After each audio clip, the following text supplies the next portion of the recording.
아침 목상에 오신 여러분들을 환영하고 축복합니다. 하나님께서 새로운 날을 허락하셨는데요. 새로운 날을 열면 새로운 은혜로 오늘 하루 우리 인생을 지킬 줄 믿습니다. 오늘 아그리빠 왕 앞에서 라는 제목을 가지고 사도행전 26장 1절부터 18절까지 말씀을 함께 살펴봤으면 좋겠습니다. 우리 1절부터 3절까지 말씀 같이 한번 읽어볼까요? 아그리빠가 바울에게 이르되 너를 위하여 말하기를 내게 허락하노라 하니 이에 바울이 손을 들어 변명하되 아그리빠 왕이여 유대인이 고발하는 모든 일을 오늘 당신 앞에서 변명하게 된 것을 다행히 여기나이다. 특히 당신이 유대인의 모든 풍속과 문제를 아심이니이다. 그러므로 내 말을 너그러이 들으시기를 바라나이다. 바울은 계속해서 베스도에 의해서 재판을 받게 됩니다.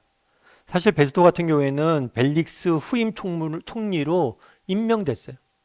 그런데 바울의 문제는 미결 사태로 굉장히 오랫동안 2년 동안 진행되고 있었던 거예요. 그래서 이 문제를 어떻게 할까 고민을 하다가 아그리빠 왕에게 가져갑니다. 왜 가져가냐면 아그리빠 왕이 그 당시 유대 지역에 대한 상황들을 잘 알기 때문이에요. 그래서 아그리빠 왕 앞에서 바울은 다시 한번 심의를 받게 되는 거예요. 심리를 받게 되는 거예요. 그랬을 때 바울이 뭐라고 얘기했냐면 손을 들어 변명하되 아그리빠 왕이여 유대인들이 고발한 모든 일을 오늘 당신 앞에서 변명하게 된 것을 다행히 여깁니다 라고 이야기를 해요. 다행이라고. 내가 당신 앞에서 이야기한 걸 다행이라고 얘기해.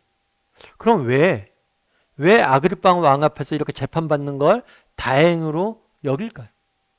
뒤에 보면 이런 이야기를 해요. 특히 당신이 유대인들의 모든 풍습과 문제를 아심이니이다. 당신이 잘 안다는 거예요. 특별히 십자가의 죽음과 부활을 잘 알 거기 때문에 잘 알기 때문에 나에게 유리하게 판정을 내려줄 거를 기대하고 다행으로 여겼을까요? 아니요, 그렇지가 않아요. 왜 그렇지 않을까요? 오늘 본문에 등장하는 아그리빠는 누구냐면 헤롯 아그리빠 2세라고 불려요. 그래서 이 헤롯 아그리빠 2세의 증조할아버지는 누구냐면 헤롯 대왕이에요. 여러분 헤롯 대왕은 누구입니까? 정말 예수님이 태어났을 때 동방박사가 예수님을 방문하기 위해서 오잖아요. 그랬을 때 동방박사를 통해서 예수님께서 베들레헴에 태어난 것을 알게 돼요. 그런 다음에 나중에 뭘 했어요? 베들레헴에 태어난 유아들을 다 죽여요. 그랬던 인물이 누구냐면 헤롯 대왕이에요. 이게 이제 헤롯 대왕의 증조 할아버지. 그러면 할아버지는 누구냐? 할아버지는 누구냐면 헤롯 안티파스예요. 이 헤롯 안티파스는 누굴까요? 이 헤롯 안티파스는 세례 요한을 죽였던 사람이. 그럼 아버지는 누굴까요? 헤롯 아그리빠 1세예요. 이 사람은 누굴 죽였어요? 야고보를 죽였어요. 증조 할아버지는 예수님을 죽이려고 했고 할아버지는 뭘 했어요? 세례 요한을 죽였고 아버지는 야고보를 죽였던 사람. 이 사람 앞에서 재판받게 됐는데 이게 다행입니까? 아니죠. 이 사람은 뭐예요? 대대적으로 기독교와 대척점에 있었던 집안이에요. 그런데 다행이라고 그래요. 왜요? 이건 좋은 판정을 기대했기 때문에 다행이란 게 아니에요. 당신들이 그렇게 기독교에 대해서 탄압하고 그렇게 기독교인들을 그렇게 괴롭혔는데 오히려 다행이란 거예요. 당신 앞에서 내가 복음에 대해서 다시 한번 증언할 수 있는 게 오히려 다행이란 거예요. 그래서 당신 앞에 내가 복음을 증거할 수 있는 것에 대해서 오히려 자긍심을 느끼고 정말 그렇게 좋은 기회가 허락된 것에 대해서 기뻐하며 이렇게 이야기할 수 있는 거예요. 여러분들이라면 어떨까요? 정말 이런 상황 속에서 다행이다라고 이야기할 수 있을까요? 정말 대대로 기독교인을 싫어하고 기독교인을 핍박하고 기독교인을 죽이는 집안이 굉장히 권력가 집안이 그런데 그런 사람에게 정말 재판받는 것에 대해서 내 사정에 대해 복음에 대해 증거하는 것에 대해서 다행이다. 사실 이렇게 이야기가 쉽지가 않은 거예요. 바울은 누굴 만나도 정말 어떤 형편에서 누굴 만나도 주눅들지 않았어요. 아니 오히려 뭘 한 거예요? 더 담대히 더 악한 사람들 앞에 서는 것을 두려워하지 않았던 사람. 그럼 어떻게 바울이 이런 사람이 될 수 있었을까요? 어떻게 바울은 이런 담대함을 가질 수 있었냐는 거예요. 우리 13절부터 15절까지 말씀 같이 한번 읽어볼까요? 왕이여 정오가 되어 길에서 보니 하늘로부터 해보다 더 밝은 빛이 나와 내 동행들을 둘러 비추는지라. 우리가 다 땅에 엎드러짐에 내가 소리를 들으니 히브리 말로 이르되 사울아 사울아 내가 어찌하여 나를 박해하느냐. 가시체를 뒷발질하기가 내게 고생이니라. 내가 대답하되 주님 누구시니까. 주께서 이르시되 나는 내가 박해하는 예수라. 예. 아그리빠 왕 앞에서 복음을 증거하는데 무엇을 이야기하냐면 자신이 어떻게 예수님을 만났는지 간증에 대한 이야기를 합니다. 이전에도 살펴봤지만 이 간증은 우리가 복음을 증거하는 매우 중요한 수단이에요. 그래서 정말 내가 복음에 대해서 잘 설명할 수 없다. 내가 복음에 대해서 전도하라고 하면 복음에 대해서 어떻게 설명해야 될지 모르겠다. 간단해요. 내가 만난 하나님, 내가 만난 하나님이 어떤 분이신지, 내가 만난 하나님이 얼마나 좋은 분이신지 그냥 전하면 돼. 그게 더 뭐예요? 정말 학자들의 말이나 이런 것보다 훨씬 더 강력한 거예요. 그런데 오늘 바울이 이야기한 간증에서 어떻게 바울이 이렇게 담대함을 갖게 됐는지 우리는 배울 수가 있어요. 어떤 점에서 그래요? 예수님께서 사울에게 나타나서 이랬잖아요. 내가 어찌하여 나를 박해하느냐. 사울이 누구였습니까? 바울이 누구였어요? 정말 그리스도를 핍박하고 조롱하고 그리스도를 죽였던 사람이죠. 그런데 그런 나를 찾아오신 하나님의 은혜, 예수님의 사랑, 이 사랑을 깨달으니까 그 마음에 뭐예요? 두려움이 없어지는 거예요. 담대함이 생기는 거예요. 정말 하나님이 나를 얼마나 사랑하시는지, 나를 얼마나 아끼시는지 이 사실을 깨달으니까 어떤 형편, 어떤 상황 속에서도 두려움이 없는 거예요. 담대히 그 사랑을 전할 수 있는 거예요. 결국에 우리의 문제는 뭘까요? 우리의 문제는 담대함의 문제가 아니에요. 어쩌면 우리의 문제는 사랑의 부재가 문제일지 몰라요. 정말 하나님이 얼마나 나를 사랑하시는지 깨닫지 못하는 거죠. 여러분, 안이숙 사모님이라고 계십니다. 이분 같은 경우에는 일제시대 때 활동했던 인물이에요. 이분은 국어 교사였고 또 독립운동가였고 또 작가였어요. 대표적인 책이 뭐냐면 죽으면 죽으리라 라는 책이에요. 일제시대 때 기독교에 대해서 일본이 신사참배를 강요하고 기독교에 대해서 엄청 탄압을 했잖아요. 이 탄압에 맞서서 정말 어쩌면 젊은 나이, 어쩌면 어린 나이일 수 있는데 그때 이 탄압에 맞서서 싸웠어요. 그래서 일본까지 건너가서 정말 기독교 탄압에 대해서 정말 알리고 이거의 부당성에 대해서 호소하고 일제시대와 맞섰던 인물이에요. 사실 여러분 그 당시 얼마나 험한 세월이었어요. 일제 그 폭압이 얼마나 컸어요. 그 권세가 얼마나 대단했어요. 그런데 어린 후녀의 여인의 힘으로 이것에 맞서는 게 쉽지가 않아요. 결국엔 평양 형무소에서 오랜 시간을 보내야만 했습니다. 얼마나 힘들었겠어요. 그런데 이분이 그런 이야기를 해요. 간증을 하는데 그런 이야기를 합니다.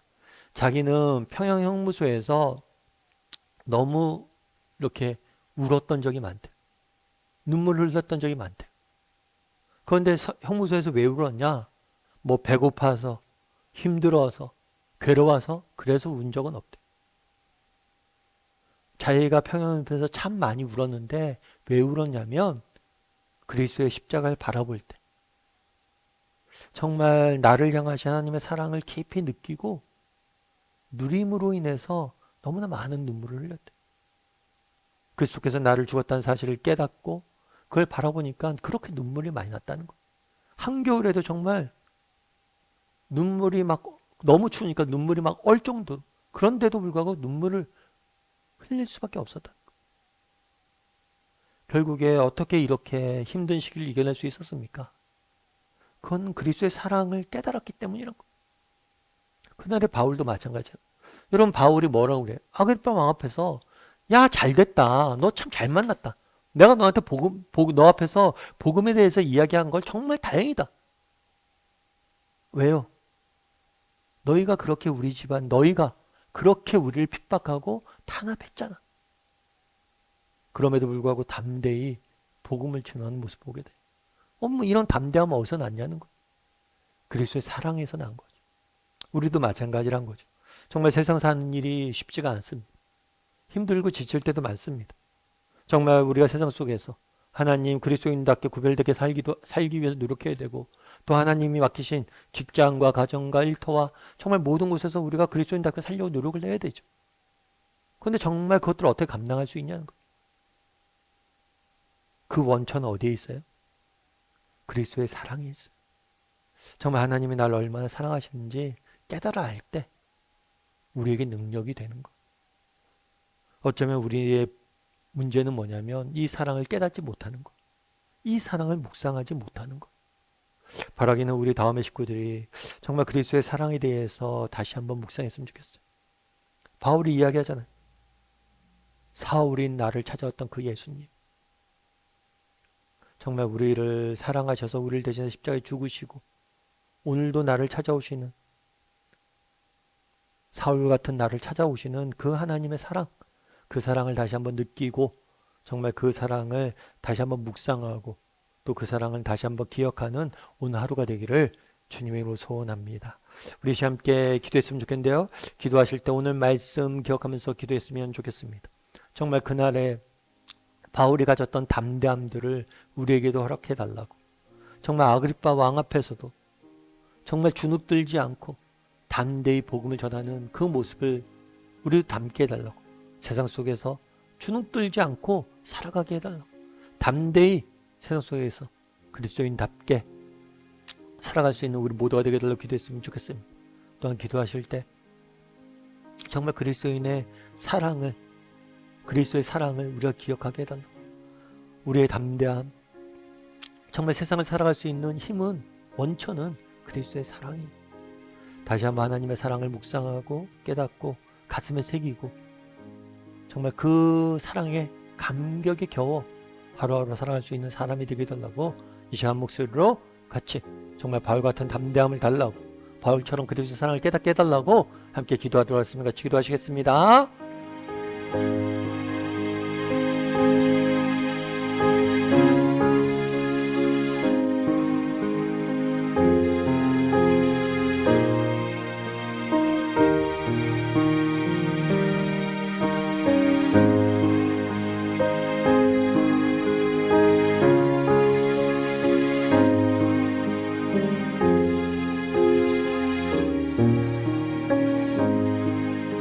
사랑의 하나님, 그날의 바울이 아그리빠 왕에게 담대히 복음을 증거하는 모습들을 보게 됩니다. 우리에게도 이런 담대함들을 허락하여 주시옵소서. 누굴 만나든지 어떤 상편에 있든지 우리는 하나님의 사랑받는 자녀임을 기억하고 당당하게 담대히 살아갈 수 있는, 두려움 없이 염려하지 않고 살아갈 줄 아는 사람들이 될 수 있도록 주여 은혜를 더하여 주시옵소서. 특별히 우리가 그리스도의 사랑을 깨닫길 원합니다. 정말 그리스도의 사랑을 다시 한번 묵상하길 원합니다. 얼마나 큰 사랑을 받았는지 기억하고 그 사랑에 힘입어 하루하루 살아갈 줄 아는 우리 모두가 될 수 있도록 주여 붙잡아 주시옵소서. 오늘 하루도 하나님께서 우리와 함께 할 줄 믿사오며 모든 말씀 예수님의 이름으로 기도드립니다. 아멘.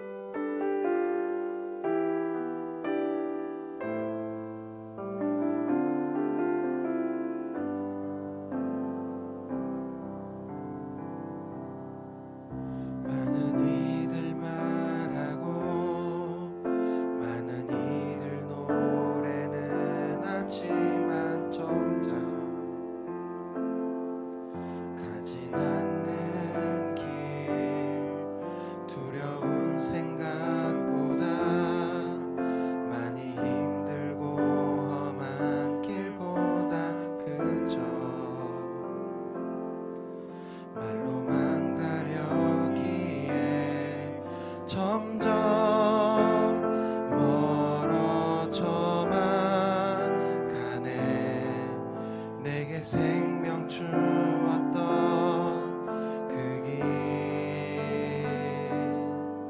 점점